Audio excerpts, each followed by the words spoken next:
Welcome to Timeless Learning, the channel where we teach in-demand tech skills that never go out of style. Before we jump in, make sure you like, subscribe, and turn on notifications, so you'll always catch our next big lesson on data, tech, and the future of work.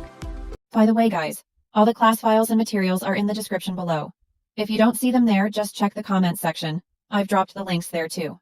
Alright, so let's get me off screen and show you what we're going to be working on today. This is the final dashboard that we're actually going to be building. And so it's nothing crazy, right? I'm sure you have seen all of these things before.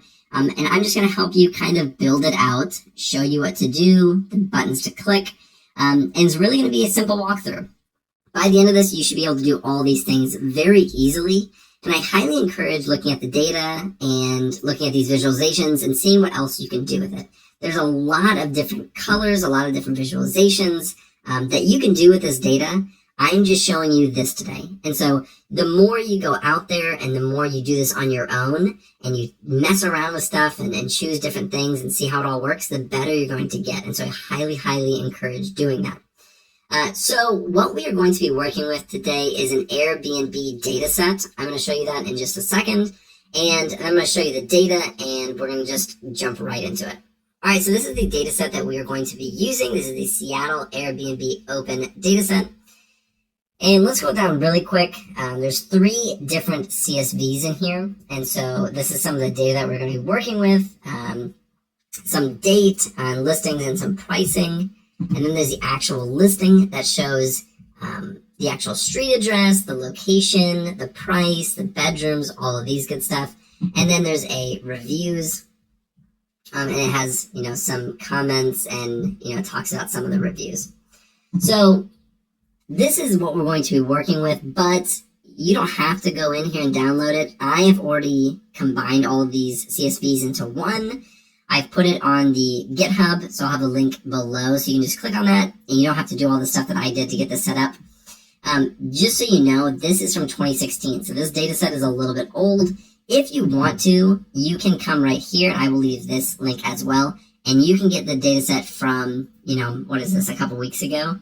They are continuing to update this. This is always updated, and so you can go ahead and download these, but some of these are these csv.gz, so you may need to convert it. I don't want to go through that process in the video, and so I am just going to go with what is literally in Kaggle and use that. But if you want to have an updated one for your project, I just advise you to go in here and grab it yourself, and that should be perfectly good. So go ahead and download the dataset from the GitHub, and we should be good to go. So this is the Excel that I was just talking about. This has all of our CSVs in one place. This is, an Excel workbook. So in this reviews, actually, let's start with the listings because that's kind of where it all stems from. We have our listing, and the data in here is, really extensive. There's a lot of data in here. So let's get over really quick. The listing refers to the actual home that they're renting out, the Airbnb. So it shows their location, and there's a lot more location information over here. I'm getting into it in just a second. So there's the neighborhood, the city, state, zip code, all stuff that, may be useful. There's the latitude and longitude. It shows what type of property it is, so that's really good. Right over here, it has, how many bathrooms, bedrooms, and beds. Sometimes if it's a 5-bedroom house, it has 7 beds. So that's why there's those 2 different fields. I don't know if you're familiar with Airbnb and what they have on there, but just something to note. They have the price. This is the price per day. There's a weekly price, a monthly price, and if there's a deposit needed. And then a cleaning fee as well. So a bunch of financial data that's, super useful. We go into it a little bit, but there's so much you can do with that, if you want to dig into that. And that's kind of it.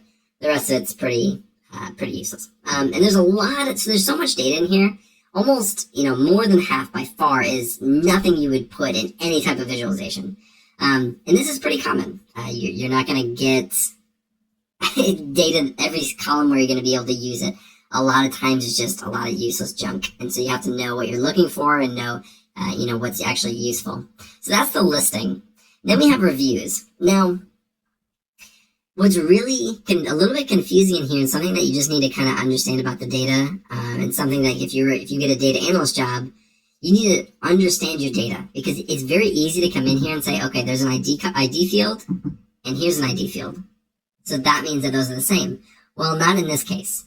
This ID field is actually the reviews ID, not the reviewer ID. That refers to like the person. This is the reviews ID. This listing ID is the actual ID right there. So really important to note. And then so then they just have their comment there, what they left as a review. And then on the calendar, I don't know why I'm scrolling down. We have this listing ID again. So again, that listing ID is equal to the ID in this listing table. And we have a date and a price. So this refers to a specific location. And on this day, they got $85 for it. Somebody rented it out. And so then there's these like T's and F's. Let's try to find a blank one really quick. Here's a blank one. So there's these T's and F's. The T means that it was taken. The F means that it's vacant. I don't know exactly what it means, what the T and F means, but that we can deduce that much from this. And so you can see when and how much this person was making, or this home made, in that time.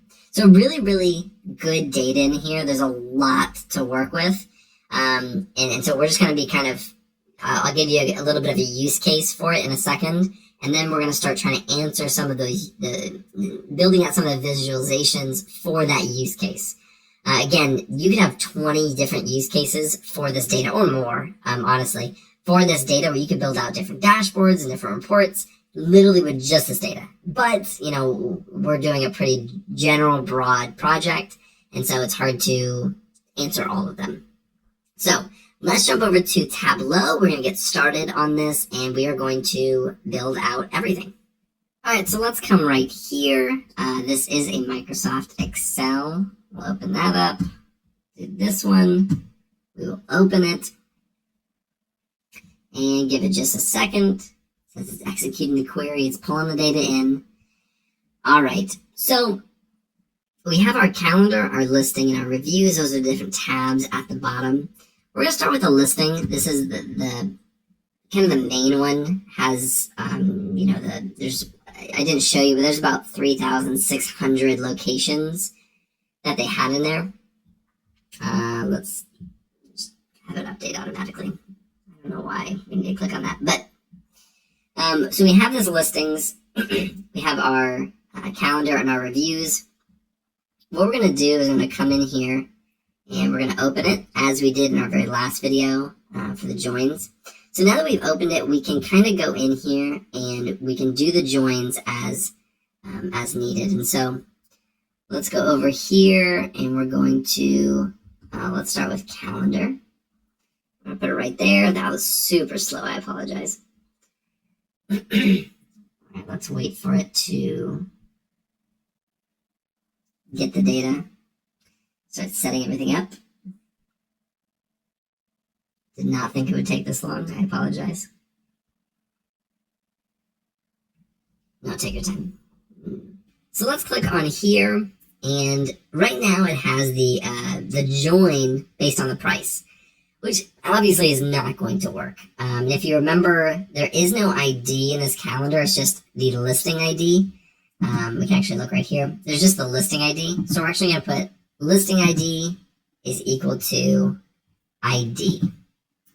And right down here, we can see that we have a lot of well, you can't see it, but we show that there is a lot of data. And so we know that that is correct. We know that that is now pulling in data correctly because it's showing up down here. So that's a good thing. Now, in this listings, there are about 3,600 listings. And so that all the data that's in listings is going to be in there. But on the calendar, because we converted from a CSV to an Excel workbook, it isn't able to store as much information. So some of the ones in calendar may have gotten cut off. So we can just keep it this inner join, because we know that if it's in listings, it's going to be in calendar. We know that there may be some in calendar that aren't in listings. So if we really, If we really, really wanted to, we could do a full outer or something like that. I haven't really thought through this as I'm talking through it in my head, but we know that everything that's in listing is going to be in calendar, and so we don't really need to do anything other than an inner join. And we can also pull in these reviews, and it's going to do the same thing as before, where it's just kind of pulling in the data, and it defaults to ID equals ID. Now we know that that is not correct, because the ID in here is referring to the review ID. We need to go to the listings ID, so we need the ID to be able to be part of that listings ID. If we do the ID, it goes down to 2,555 rows. If we do how it's supposed to, and because that's just, it's random luck. There happen to be some numbers that are in both fields that tie together. If we do the correct one, where we hit the listing ID, it bumps it up to, I think, 2,373,000, oh, maybe more than that, 23 million rows, right? A lot more. And so it's super important to get these joins right, to tie them together on the right fields. If you just do it based off what Tableau tells you, because it has that automated, it goes into these fields and says, okay, these are the same exact column name, so they're most likely going to be what you're looking for. Well, it was incorrect in this point. So it's really important to check those things and make sure you're pulling in the right data. Again, we're going to keep it that inner join. If you wanted to, try to see if there's any other data that correlate. We're keeping it simple today, but sometimes you need to join on multiple things. So just, a tip. So let's get out of here. And we are good to go. So this is our listings plus Tableau full project. That's what we'll be working with.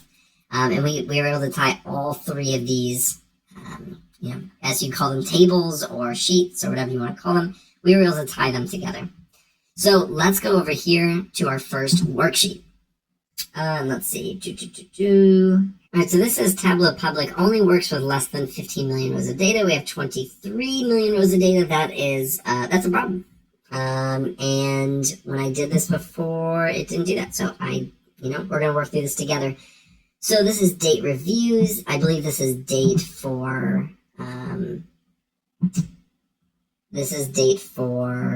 the calendar, which is going to be a lot of rows of data. And so I'm sure that's part of it. Let's see.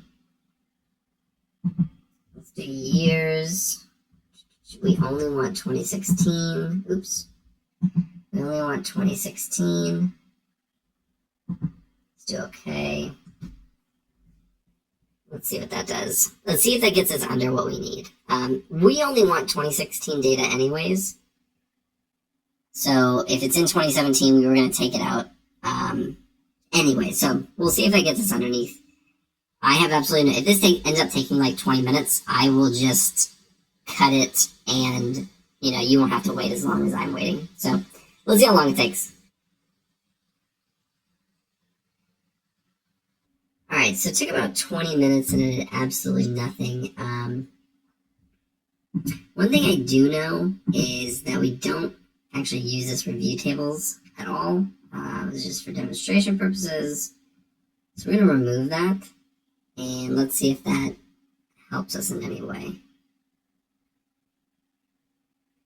Because if it does, we're just going to keep it as is. The reviews table is really just for demonstrating how to do the joins, but we weren't actually using any of the data for any of the visualizations. Although you could. Again, I'm going to see how long this takes, and I'll cut ahead. All right, so that worked perfectly. It apparently took out all the data that we needed, or all the rows that we needed to get under that level. Again, I was just doing that to show you that joins, how you need to change the columns to make sure that it joined properly. We don't actually use it for any of the visualizations, so their end product is going to be totally fine. I don't know why this didn't happen to me when I created this whole thing already. So I'm just going to move forward because I make mistakes. So let's keep moving. The first one that we are going to make is that colorful one. I'll probably pop it up on screen so you can see it. Well, if I remember, I'm going to pop it up on screen. It's the colorful one. It's the price by zip code. So we're going to be looking at these zip codes and kind of see, how expensive is each zip code. And before we actually start, I just remembered I want to talk to you about the use case for this data. I want you to imagine that you're working for somebody and they're like, hey, where, I want to start an Airbnb business. I want to know where I should go. Where should I buy a home, put it up on Airbnb and start renting it out? Where's the best place? What are some of the factors that I should be looking at?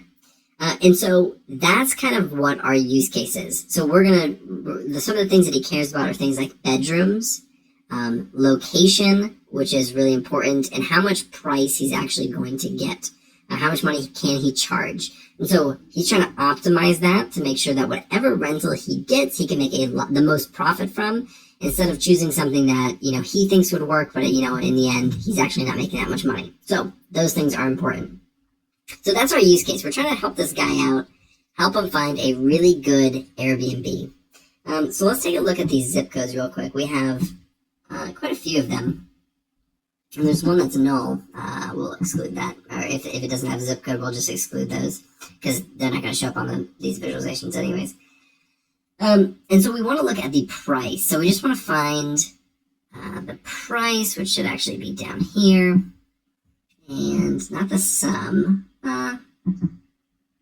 No, we want to look at the average price. And let's order that. This is great. So this is the most expensive one. Zip code 98134 at $206 for the average price. But let's give that some color really quick. Where's the zip code? It's up here. So let's take that zip code. We're going to put it right over here. We're going to do color. And it's going to give it some assorted colors. Now, these colors are going to, when we do the map in just a little bit, these colors will match what we're doing in there. And so, I like to try to color coordinate things. We're not going too crazy with the colors today. So this is our very first visualization. Congratulations. It is complete. So we can label this one, and we can just do price by zip code. And I'll make that bold. I don't know. I usually like it bold. We'll apply. We'll do it like that. And boom. First one is done. And this is our starting place to say, hey, person who's looking to buy this Airbnb, here are the zip codes where they are able to charge the most for their Airbnb. So let's go over to the second sheet, and we are going to be doing the map. And so map is pretty easy, but it's pretty easy once you actually get the data that you need. Although there's a lot of different data that you can use for the actual map right here. You need something that shows the location, and there's a lot of things that show location in here. In fact, they already provide a latitude and longitude, and then at the bottom, they generated a latitude and longitude from some different fields. And then there's just a bunch of different there's states, there's zip codes. There are, I think another one, like country. There's a lot of location data in here. So which one do we want to use? We want to stay consistent. We don't want to deviate from that and start using different longitude and latitudinal coordinates, because that could throw off our results completely. We want to stay consistent with what we're using. So we actually want to use this zip code. But when we pull it up here, it's going to give us basically the same, it's going to show these zip codes, but we are going to, right over here, we're going to click on this one, and now it's going to separate them out. So now we have all of these, kind of separated out. What you might get when you first do this is it might look like this. You may have to zoom in. I know that happened to me the other time. Let me go to here. That's what happened to me just when I first did it. So know that may happen. And we want to change the colors the exact same way that we did them before. So we're just going over here. We're doing color. And these colors should match up with the other ones. Let me exclude this. Let me see if it does. 98134, that's the blue. And right over here, 98134, it's a blue. I believe they are going to be the same. Yep. And so just scrolling back, if you look at the zip code on the far right, they are the same. So if you look at like this section right over here, I just wanting to make sure I'm not going crazy before I get into this and realize I'm not correct at all. So now what we want is, this doesn't really give us any information. If I was just to glance at this map, I would have no idea what you're trying to show me, any information off this. So we want to show some actual information. So first thing that we're going to do is we're going to actually add the label to this so that you can see it.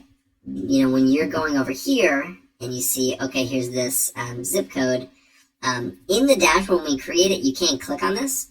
But if you just want to do it visually without having to click anywhere, you'll be able to see, okay, 98134, that's right here. So this location right here is, able to charge a lot of money. It's probably a really nice neighborhood. So, and we can back that up by putting the average price. So these two visualizations are really good. They really go hand in hand. Now we're going to add, oops, not the sum. This one needs to be the average. So you go to this measure, the sum, go to average, and there you go.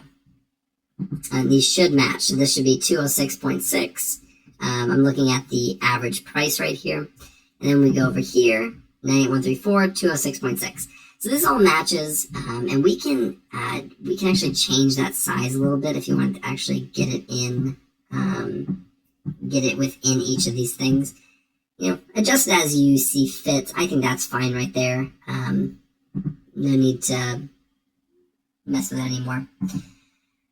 All right, so let me see. I think that is everything for this one. I don't know if I want to add anything else. No, I'm going to keep it how it is. So that is our second visualization. Again, these ones are directly correlated. And there's just different ways to visualize it. This one you can see actually on the map where it is and the average price. This one you can see from highest to low. So again, sometimes when you're doing these visualizations, you're going to have these accompanying visualizations in your dashboard. That's very normal. So let's move over to the third one. And for this third one, something that our guy was looking at is he's like, okay, well, I'm thinking about listing it on Airbnb, but I also want to live in it. So I want to know the best times to actually, put it on the market for people to be able to use. And so I was like, okay, man, no problem. Let's take a look at when are people spending the most money in Airbnbs. And we actually had that calendar. If you remember, let's see, this calendar. So you have this available, the date, the listing, all of that stuff. And let's look at the date in here. And we obviously don't want it like this. We want it to be more of a time series. And we're going to be doing that based off of the price for the calendar. So let's go see if we can find that really quick. Okay, here's the price. Where is that calendar one? Let me see. Okay, there's the calendar. Oh, here. I totally forgot where that was supposed to be. Oof, that looks terrible. Okay. Let's see. Let's start working on this because this needs some work, obviously. This is the worst visualization I have ever seen. So we need to work on this a little bit. What we need to do is we need to change the way that these dates are seen. So right here is, these are two separate things. So if I go right here and I do by quarter, it's just going to change the quarters here, right? That isn't really helpful. We actually want to keep the year here. What we want to do it is by year. We want to separate it by year. But we want to separate it. Let's just do, I don't know, let's try week and see what it looks like. Okay. This is great. This is what we're looking at. Again, if we went back and changed this like quarter, changed it quarter and then changed it to week, it would show the quarters, but it wouldn't show everything, right? This isn't all the data that we need. And so, you really need to make sure that you're doing this correct. By default, it's almost always year. But if you're looking at it via quarter, so like, let's say somebody comes in, you say, hey, what quarters, I want to break these out by quarters. in that year over year, that's how you would do this. But in the year, we want to break it out by the week.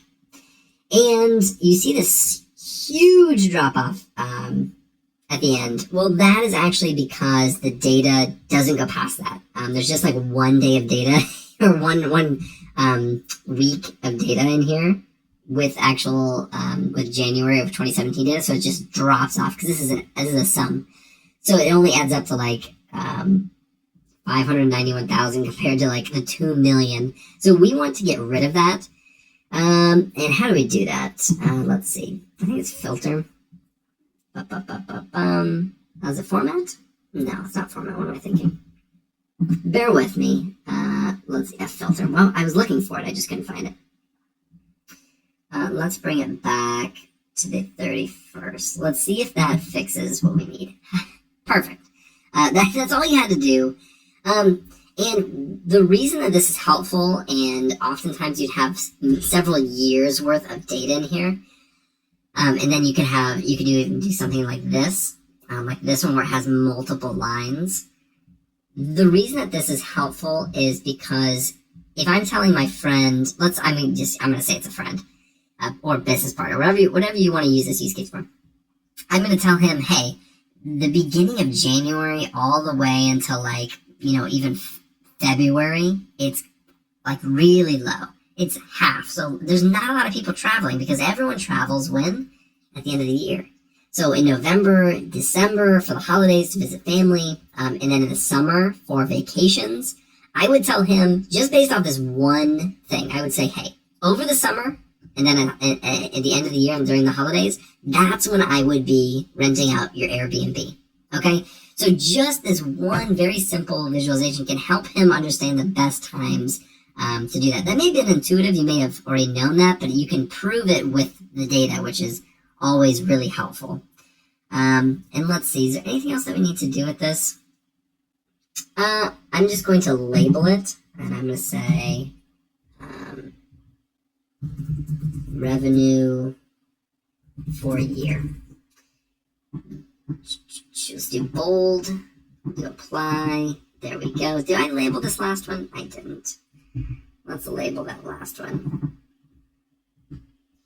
And we'll do price per zip code. Price per zip code. We'll just keep it at that. Just keep it simple. And let's do that. All right. I believe we have 2 more. So we have done 3 of them. We got the zip codes. We've got the the time of the year. Now, something else that he was wanting to know is, just how things affect it, and something that's going to affect the price of the actual Airbnb is going to be the amount of bedrooms. So the larger the house, the more bedrooms, the more it's going to cost, typically. So we can take a look at that. Let's pull in these bedrooms, and that will be our columns. No, it won't. What we need to do, and so I knew this was going to happen. I just forgot it until right now. This right now is actually it's a value, right? So it's a number, and that's totally reasonable because if we go right here, we do count distinct. That's because there's only 7 values, right? It goes, there's 0 bedrooms, 1, 2, 3, 4, 5, 6, 7, all the way up to 7 bedrooms.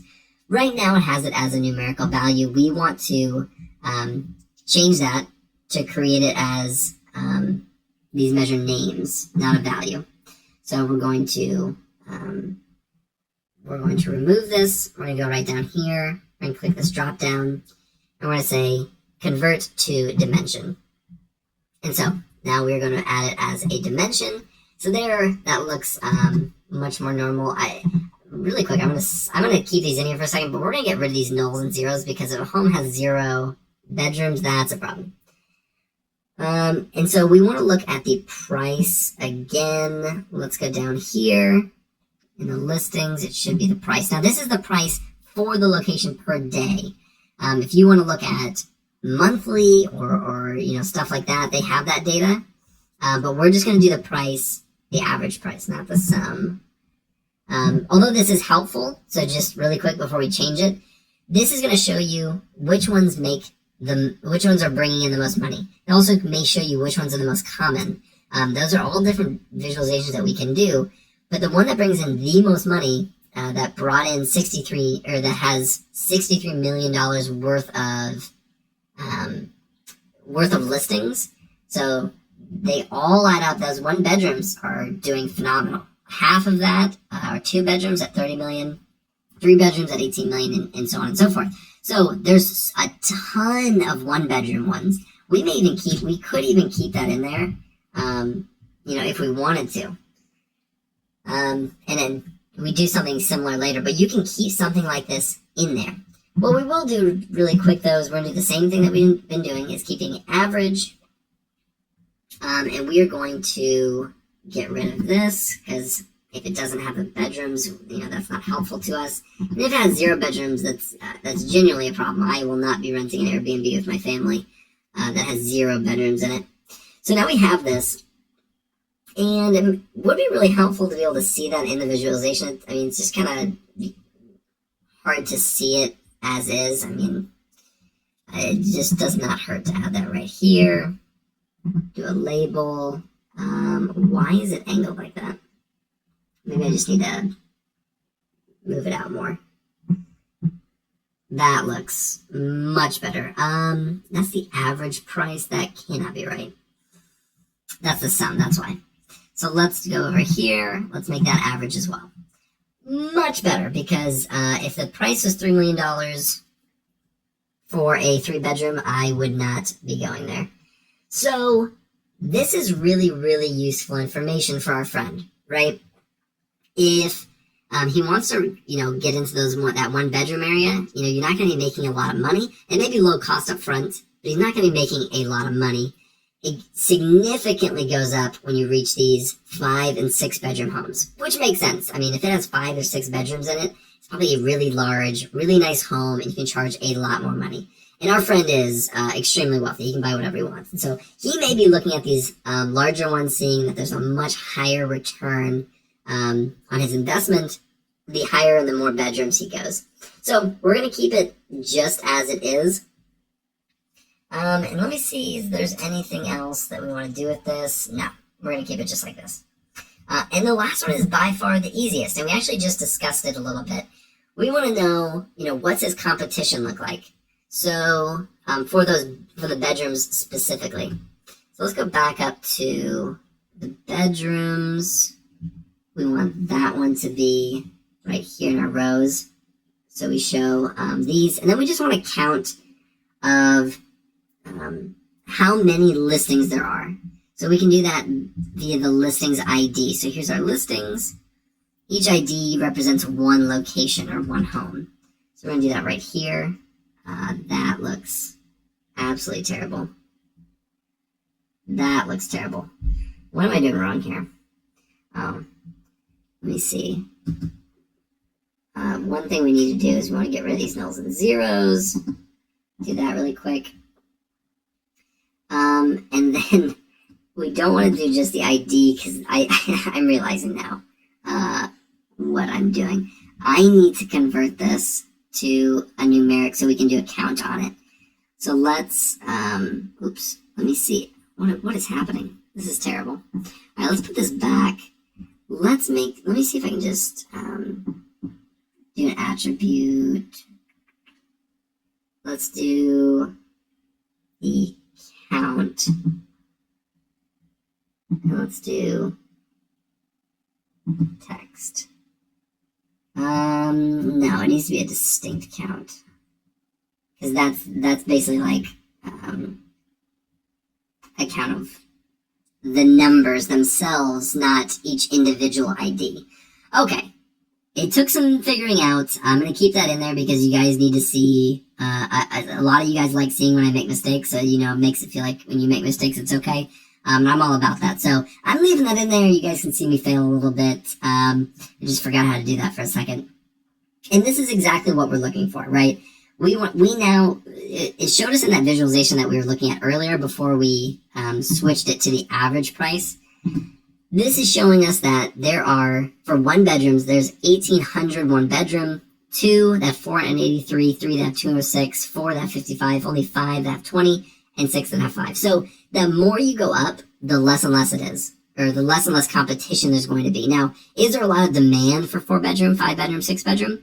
That's for our friend to figure out. Well, maybe we'll help them out with that later with the data. You know, we could look at the reviews that we had. There's so much data in here, and we could absolutely figure that out. But for what it's worth, we're giving him this initial stuff, and he'll have follow-up questions for us later. That's how it always works, I promise. So now we're good with this one. Let's label this one. Did I label the last one? I will go back and look. Distinct. I'm going to butcher this one. I'm going to do distinct count of bedroom listings. That may not make sense at all, but we're keeping it. So we're going to do bedroom, apply, okay. Let me see if I added the label on this one. I didn't. Let me do that real quick. We'll do average price per bedroom. Again, oops. You didn't see that. I'm just going with whatever is coming to my head. This probably wouldn't be what I would keep if I had this sort of like an actual project, but it works for now. So we have our 5 visualizations, 1, 2, 3, 4, and 5, and let's create our dashboard. That's going to be this button right here. So we're going to click that. We are going to go right here. I'm going to say automatic because we want to use this entire area. And so now we're just going to start, pulling them over. And I'm just going to start from the very first one and go to the very last one. Keep it really simple. So this very first one, we'll pull it over. It's going to take up the entire space until you start adding all the other ones. We'll include this one right here. And, well, let's leave it as it is. We'll adjust it once it gets to its final place. Now we have number 3. We'll add this one on this side. It looks terrible right now, but give it a second.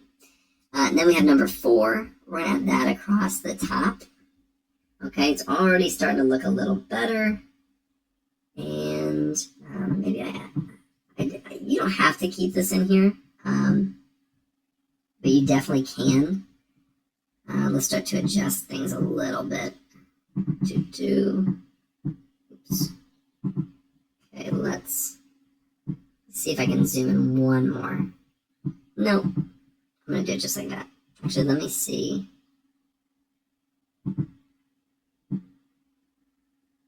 If I can make it even just a little bit closer. Perfect. That's the best you're going to get. If you didn't see, I used this magnifying, and then I could click on the area that I wanted to see. So we're going to keep that just like that. We're going to move this over because that is definitely not as important. And then we're going to move this way over as well. So keep it just like that. Again, this is something where if you want to, you can click on this. I don't know why. I can't remember how to get this connected, but you definitely can. Okay. I was just clicking on the wrong one. That's why.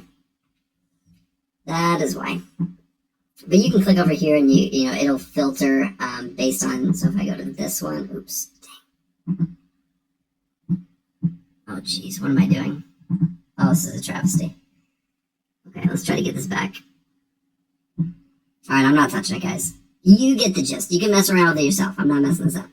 Okay, so the next thing we need to add is the very last one. It's going to go right up here. And then we're just going to kind of move it off to the side. And let's see. I'm going to add, this caption. If you've never seen something like this before, and I actually want to make this bigger as well. Jeez, give me a second. It's kind of lagging a little bit.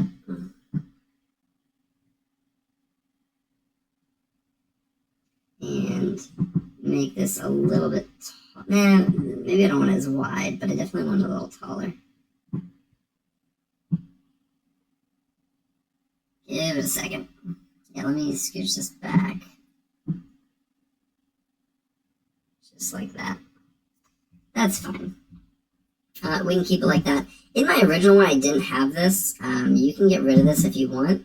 You can just exit out right here if you want to do that. But there you have it. This is the entire thing. So we started from the very start. We started with this one, then this one.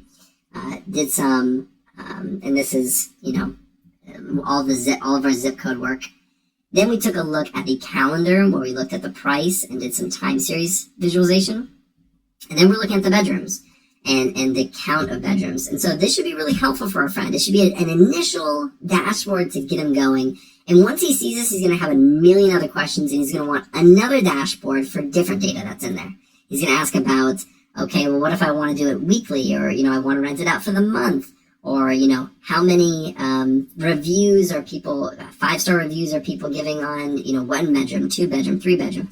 These are all things that, he may ask, and then we'd have to build out. In the real world, this is what happens all the time. They make a request, and then they're like, oh, this is great, but I also want this. So, your friend is going to be right in line with just about everyone else that has ever gotten a dashboard for work or for personal use. With that being said, this is it. We have done the entire thing. Now, if you want to share this, it is super, super easy to share. And I'm going to try to remember how to share it. So we're going to do save to Tableau public as. And we're going to do this, and we're going to make it, let's do Airbnb. Is it a capital B? Is it like that? No, that doesn't look right. Airbnb, we'll do full project, and we'll save. And that is being created right now. And I will save this, so if you guys want to go look at this, you can. And I'll provide a link in the description as well for that, and see if yours looks similar to mine or better than mine. Give it a second because it's thinking. All right, so here it is. So here's our final project. And if you followed step by step, then you should get this exact or very, very similar to this one. Again, I encourage you to, if you want to have the up-to-date data, to go to that link in the description that has the most recent data. And they update that, I believe, monthly. So you can go there, get the most recent data, and then you can do stuff, and you can create a beautiful project just like this, but with the most recent data. Again, I use the Kaggle data just so you guys can remember. And I encourage you to look at the different data points that are in the Excel. There is so much in there, and you can use honestly, there's probably 30 or 40 other fields that you could be using in there that we never even touched. But for this project, we're keeping it pretty simple.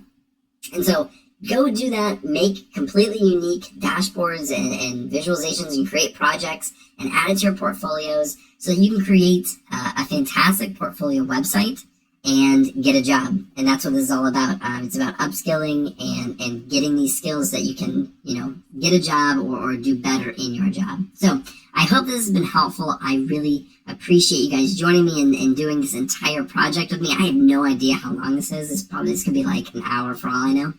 So thank you so much for sticking with me this entire time. If you like this video, be sure to like and subscribe below, and I'll see you in the next video.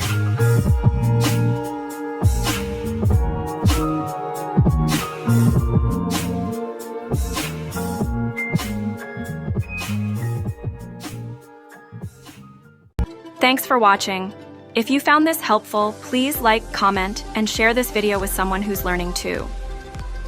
Don't forget to subscribe and tap the bell icon so you never miss another skill-packed lesson from Timeless Learning. Remember, the best investment you can make is in your own knowledge. Keep learning because growth is timeless.